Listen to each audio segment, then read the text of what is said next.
I filed for divorce on a Thursday morning. Cold, cloudy, silent. The kind of morning when even the air feels guilty. But the guilt wasn't mine alone. When I handed Emily the divorce papers, she didn't cry. She didn't scream. She just stared at the envelope like it was a loaded gun. And then I told her why. "I'm in love with someone else," I said. "With your sister." Her fingers trembled, but her voice didn't. "Jacob, don't you dare." If she had slapped me, broken a plate over my head, collapsed on the floor, anything would have felt easier than that flat, cold whisper. Because Emily wasn't fragile. She was controlled, composed, and terrifying when she wanted to be. And I knew I had just detonated the one bomb she could never forgive. But this story didn't start on that Thursday morning. It started 3 months earlier, when Emily's younger sister, Lily, showed up on our doorstep with 2 suitcases, smeared mascara, and a broken engagement ring she kept twisting on her finger like a wound she couldn't stop touching. "Jake, hey, sorry for the surprise," she said, trying to smile. "Can I stay for a while? I just need a place to breathe." Back then, I didn't think anything of it. Lily had always been the wild one, spontaneous, unpredictable, the opposite of my wife. Emily was structure, Lily was chaos. Why would I ever be drawn to chaos? I didn't know it yet, but the moment Lily crossed our threshold, she brought more than suitcases. She brought the truth neither of us was ready for. At first, her presence felt harmless. She spent most of her time in the guest room, scrolling on her phone, trying to pretend she wasn't shattered inside. I tried not to notice her, not her laugh, not her eyes, not the way she looked like someone who still lived, not survived. But then, something started shifting. It was subtle at first, a comment she made when Emily wasn't home, a glance held 1 second too long, a question that hit deeper than she intended. And I remember the exact night when I felt something dangerous click inside me. Lily was sitting on the balcony, wrapped in a blanket, staring at the city lights. She looked over her shoulder and said, barely audible, "You ever feel like you married the idea of someone, not the real person?" My stomach tightened. I should have ignored it. I should have walked away. Instead, I sat down beside her. And that was the first step toward destroying everything I thought was unbreakable. But I didn't know then that Lily didn't come to our house just to heal her heart. She came with a secret. One that would eventually make me question whether I ever truly knew my wife at all. And that secret, the one Lily whispered to me weeks later, is what pushed me to file for divorce. But I'm getting ahead of myself. That night on the balcony, that was where my life began to crack. I didn't sleep that night. Every time I closed my eyes, I saw Lily's face, tired, bruised by heartbreak, but alive in a way Emily hadn't been for years.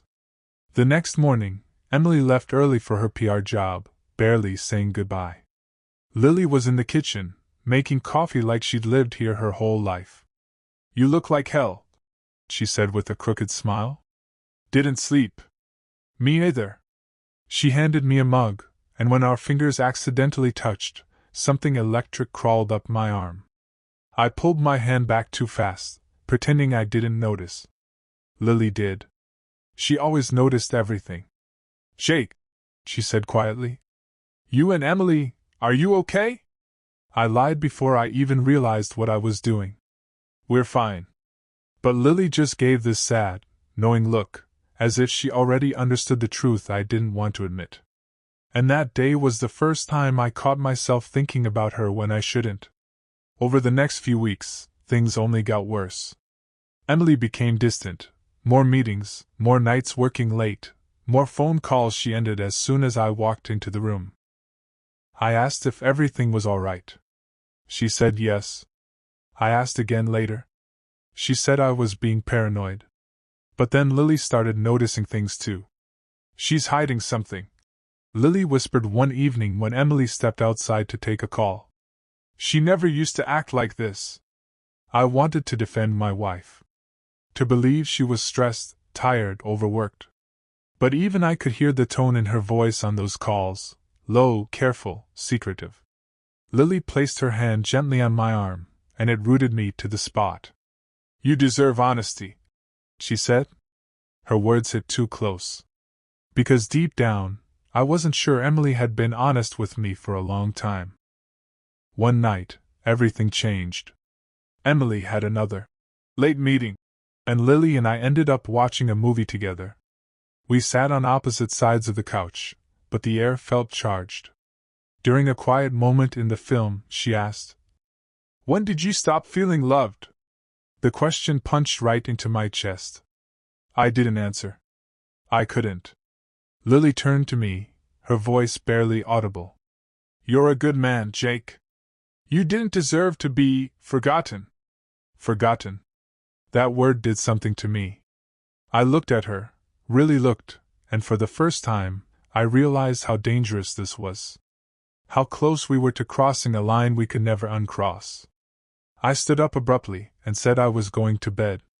But when I turned away, Lily whispered something I wasn't meant to hear. "I wish I met you first." It hit me like a confession and a wound at the same time. The next day I tried to act normal, but everything was wrong. Emily kissed me goodbye like nothing had changed. But when I walked her to the door, her phone lit up with a message preview. "Can't wait to see you again tonight." No name. Just that. My blood ran cold.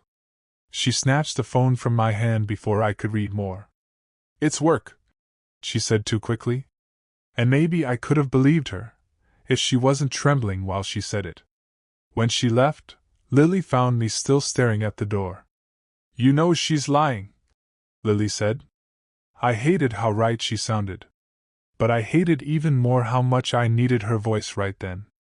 That evening, my world shifted again. Lily knocked on my office door. "Jake, I need to tell you something." Her eyes were wet, her hands shaking. "What's wrong?"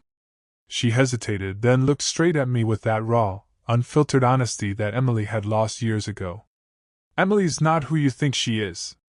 My stomach nodded. "What are you talking about?" Lily sat down, took a breath, and said, "She's been lying to you for months. About more than just work. And I know because she did something similar to me." I stared at her, confused and alarmed. "What did she do?" But Lily only shook her head. "I'll tell you. Just not yet." Then she added softly, "I'm scared of how you'll see her after." A chill crawled down my spine. I didn't know it then, but this was the beginning of the middle twist. 3 days later, I finally snapped. Emily came home past midnight, smelling like perfume that wasn't hers. She went straight to the shower, humming like nothing was wrong. I waited until she came out, wrapped in a towel, looking surprised that I was still awake. "Who is he?" I asked. Her face froze for a fraction of a second, just enough to confirm everything. But instead of crying or apologizing, she did something worse. She smirked. "You don't get to ask me that." My jaw dropped. "What the hell does that mean?" "It means," she said coldly, "you've been emotionally screwing my sister for weeks." I felt like she slapped me. But she wasn't done. "You think I don't see the way you look at her? You think I don't hear your little late-night talks? Please, Jacob. I'm not stupid." I wanted to deny it. But the truth was written all over me. And she knew it. Emily stormed into the guest room and confronted Lily. I was right behind her, trying to stop it, but it was too late. Emily shoved the door open. "Are you proud of yourself?" she spat. "You steal everyone I date. First your fiancé, now my husband?" Lily's face went ghost white. "That's not what happened." "Oh, shut up," Emily snapped. "You can't stand being alone.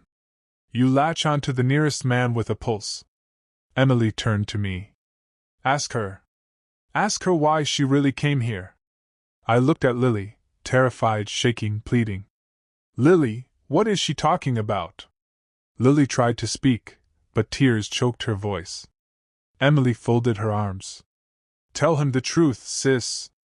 Then she added viciously, "Or should I?" Lily finally broke. "Fine," she whispered. "I'll tell him." She wiped her face, took a shaking breath. Jake, I didn't come here because of my breakup.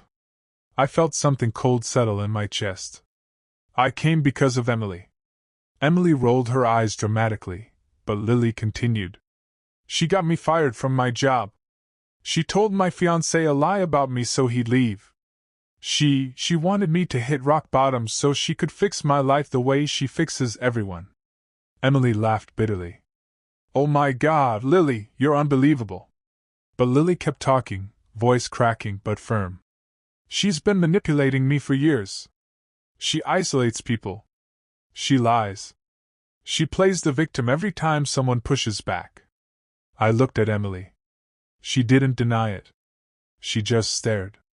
And for the first time, I saw a different woman in front of me, colder, sharper, almost calculating. Jake, Lily whispered. She didn't want me around anyone who might see the real her. Emily finally snapped. Enough. This little performance is pathetic. But Lily stepped forward. Tell him about the man you've been meeting. Tell him why you've been lying. Emily's jaw clenched so hard I could hear her teeth grind. And suddenly, I realized Lily wasn't lying. Emily left the room without another word. Lily collapsed onto the bed, shaking. I sat beside her, unsure of what to say, what to believe, what to feel. I didn't want any of this, Lily whispered. I swear. I didn't come here to fall for you. I just needed someone who didn't treat me like a problem to solve. I closed my eyes. Hearing her say it out loud, that she felt something too, was both a relief and a punishment. Lily, we can't do this, I whispered. I know. We can't. I know. But neither of us moved away. Her hand brushed mine. And for one dangerous second I let myself feel it, the warmth, the comfort, the connection I'd been starving for.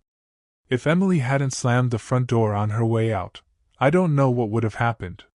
For 2 days, Emily didn't come home. And for 2 days I was stuck in the house with Lily, both of us trying to avoid crossing the line we were already balancing on. On the 3rd day, Emily walked in as if nothing had happened. Family meeting, she said flatly. Now. We sat at the dining table. Emily placed her phone in the center. You want the truth? Fine. She played an audio message. A man's voice. Warm. Familiar. Emily, call me when you're free. We need to talk about the contract before your husband finds out. My blood froze. Contract? Emily smirked. Relax, Jake. He's a client. A big one. The one paying for your new kitchen remodel. My heart punched against my ribs. So you think I'm cheating? Cute. Meanwhile, you two have been eye-fucking each other in my house. Her voice dripped venom. And yet, she wasn't lying about the audio. I felt sick. Had I destroyed my marriage over a misunderstanding? Or was this just another manipulation? That night, Emily confronted me alone. To be clear, she said, I am not cheating on you. I didn't answer. She stepped closer. But you checked out of this marriage long before Lily arrived. That hit hard. Because she was right. I had felt distant for months, maybe years, but I never admitted it. Emily touched my chest, gently, almost sadly. You want her? She whispered. I didn't say yes. I didn't say no. She took a shaky breath. I can forgive you for a lot, Jake. But not this. Not falling for my sister. And there it was. The point of no return. That same night, Lily knocked on my door. I'm leaving tomorrow, she said. My stomach twisted. Lily, wait. No, she said softly. I broke too much already. I can't be the reason your marriage ends. You're not, I said. It was ending long before you came. She shook her head.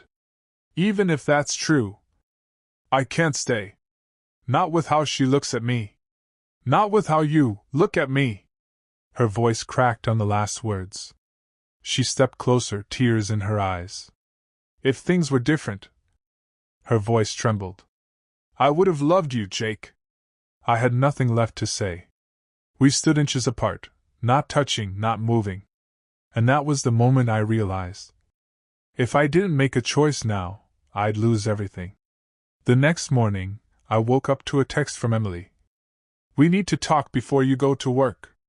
I found her in the kitchen, pale, exhausted. She slid an envelope toward me. Inside, a printed email chain. My name. My company. Lily. I read in growing horror. Emily had been right about one thing. She wasn't cheating. But she had been lying. She'd been secretly contacting Lily's ex-fiancé. Feeding him doubts. Fueling their breakup. Pulling strings behind the scenes. Purposefully. Calculatingly. To make Lily come here. To make her dependent. To keep her close, but never close enough to surpass her. She wasn't jealous of me. She was jealous of Lily. And she'd been manipulating both of us for months. When I looked up, Emily whispered, I just wanted to protect our marriage. I was losing you. But it wasn't protection. It was control. Obsession. And suddenly, everything Lily said made chilling sense. Emily reached for my hand. Please, don't leave me. But it was too late. Something inside me had snapped. I packed a bag. Emily cried, begged, cursed, threatened, then begged again. But I didn't stop. I found Lily at the bus station, suitcase at her feet. Her eyes widened when she saw me. Jake, what are you doing here? I took a breath. I know everything. I know what you did. I know why you left. And I know that I can't stay with someone who lies like that. Lily stared at me, hopeful, terrified, broken. I didn't come here to choose you, I said. Not today. Maybe not ever. I came to make sure you don't walk away thinking you weren't worth the truth. She swallowed hard. So, what now? I shook my head. I don't know. But whatever happens, it starts with honesty. Lily stepped closer. For a moment, the world went quiet. Then her voice trembled. Jake, if we do this, there's no going back. I looked into her eyes, full of fear, longing, and something dangerously close to love. I know. The bus engine roared to life behind us. Lily took a shaky breath. Then tell me. Are you choosing me? I opened my mouth. But the story ends there. On that question. On the edge of a decision that would change everything.